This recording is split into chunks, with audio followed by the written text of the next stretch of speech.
کامیابی کے لیے انسان کے لیے سب سے زیادہ ضروری ہوتا ہے کہ وہ محنت کرے، اور اگر کہیں حوصلہ پست ہو جائیں تو حوصلہ مند لوگوں کی باتیں سنیں یا ان کے واقعات پڑھیں، تو ان سے ایک فائدہ یہ ہوتا ہے کہ بندہ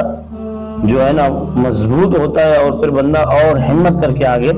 چلا جاتا ہے۔ ایک شخص ہے، اس کا واقعہ بیان کیا جاتا ہے اور اس سے کہا گیا ماشاءاللہ آپ نے اتنا ترقی کیا ہے، اور اس کی راز کیا ہے، اس کا سبب کیا ہے؟ تو وہ کہنے لگا زندگی کا ایک موڑ ایسا آیا کہ میں ہمت ہار گیا، کہ میں نے کہا کہ اب تو کچھ بھی نہیں ہو سکتا،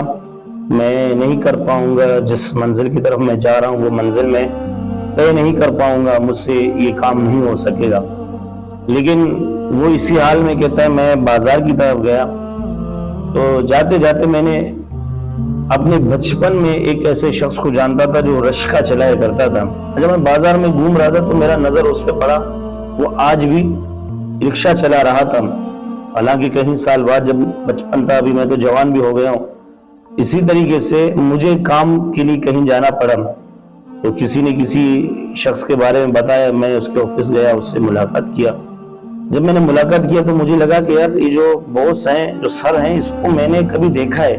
میں اس کو جانتا ہوں۔ تو بات کرتے کرتے کرتے آخرکار میرا پہچان ہو گیا، اور میں پہچان گیا یہ بندہ کون ہے۔ پتہ ہے وہ کیا کہتا ہے؟ کہتا ہے کہ یہ جو جس سے میں کام لینے کے لیے گیا تھا کہ مجھے کوئی نوکری دے دے، یہ وہ بندہ تھا جو پہلے ریڑھی چلایا کرتا تھا۔ رکشے والا اور ریڑھی والا دونوں کو میں بچپن سے جانتا تھا۔ تو وہ کہتا ہے اب جب مجھے موقع ملا، میں نے اس سے پوچھا، حوال کیا، تو اس نے بھی اس بات کا اعتراف کر لیا۔ میں نے اس سے پوچھا کہ آپ کوئی اتنا ماشاءاللہ آگے بڑھے ہیں، اس کا سبب کیا بنا؟ تو وہ کہتا ہے کہ جب میں ریڑھی چلایا کرتا تھا نا، وہ میری مجبوری تھی، اور میرا ذہن بچپن سے بنا ہوا تھا، میں بلے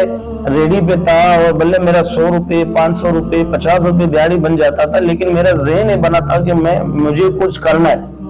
ریڑھی میری مجبوری ہے،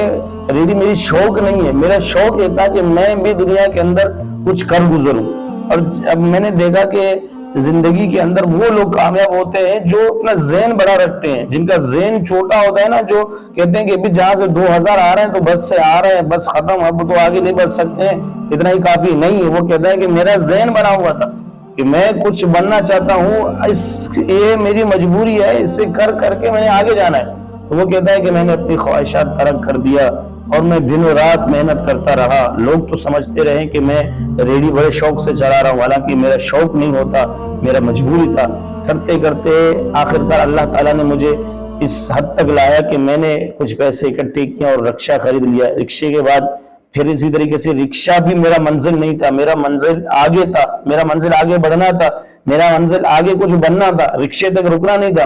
تو آگے میں ذہن بناتا گیا، اللہ تعالیٰ دیتا گیا، سہارے بنتے گئے۔ تو چلتے چلتے میں نے رکشے سے کچھ اور خریدا، پھر دکان خریدا، پھر کاروبار کھولا، پھر اللہ تبارک و تعالیٰ نے مجھے وہ عزت دیا جو آج آپ کے میں سامنے بیٹھا ہوں۔ تو وہ کہتا ہے کہ اس سے مجھے بہت کچھ ملا، کہ بلے اس شخص کو بچپن میں جانتا ہوں جو رکشہ چلاتا ہے، اس شخص کو جانتا ہوں یہ ریڑھی چلایا کرتا تھا، لیکن اگر یہ ریڑھی چلا کر ہی یہ ذہن بنتا کہ صبح میں جاؤں گا ریڑھی چلاؤں گا، شام کو آؤں گا، جو بچے گا میں کھاؤں گا، اور جو ملے گا تو ٹھیک ہے، جو نہیں ملا تو نہیں ملا، صبح ہو جائے گا، پھر انشاءاللہ دوبارہ ریڑھی کی طرف چلا جاؤں گا۔ اس بندے کا ایک مشن کے اوپر تھا، اس کا ایک ذہن تھا کہ یار مجھے کچھ بننا ہے، آج میں ریڑھی چلا رہا ہوں، اگر تم چاہتے ہو کہ آج میں ریڑھی چلا رہا ہوں کل میرا بچہ ریڑھی نہ چلائے تو پھر آج تم قربانی دے دو۔ اگر تم آج قربانی نہیں دے گا تو آنے والا نسل بھی تمہارے اسی ریڑھی کے پیچھے چلا جائے۔ اور وہ رکشے چلانے والے کے بارے میں وہ کہتا ہے کہ اس سے مجھے نصیحت ملا کہ اس نے رکشے پہ ہی اتفاق کر لیا تھا کہ بس رکشہ ہی ہے، اب رکشہ جو مل رہا ہے، رکشے سے جو کچھ حاصل ہو رہا ہے ٹھیک ہے، رات کو آیا دیکھا کہ بھی اتنا بچت ہوا، اس کو لیا کھایا، اور آگے بڑھنا اور آگے اپنے زندگی میں کچھ کرنے کا ذہن اس نے نہیں رکھا۔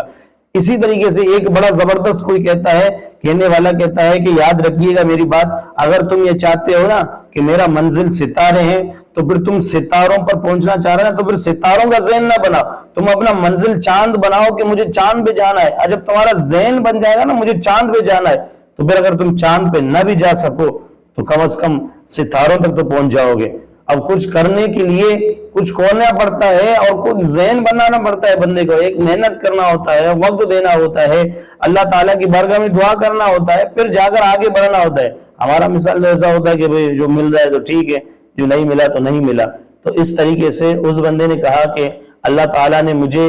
جو نا ترقی دیا، تو ان دونوں شخصوں کا واقعہ میرے لیے بڑا کردار رکھتا ہے، یہ ہمارے لیے بھی بڑا کردار ہے کہ ہم بھی چاہتے ہیں نا کہ اگر آگے بڑھنے کو، کر گزرنے کو، تو کسی نے کیا خوب کہا، وہ کہتا ہے کہ رزق لو یا موقع گوا دو، یعنی یا تو رزق لے لو، اگر رزق لے سکتے ہو تو رزق لے لو، اگر تم رزق نہیں لوگے نا تو پھر جو موقع رزق کے اندر چھپا ہوا ہے تو پھر اس موقع کو گوا دے دو، اگر رزق لو، رزق نہیں لے سکتے تو پھر موقع کو گوا دے دو۔ تو کسی نے اسی طریقے سے بڑا خوبصورت بات کہا، اس نے کہا کہ جو ہے نا کامیابی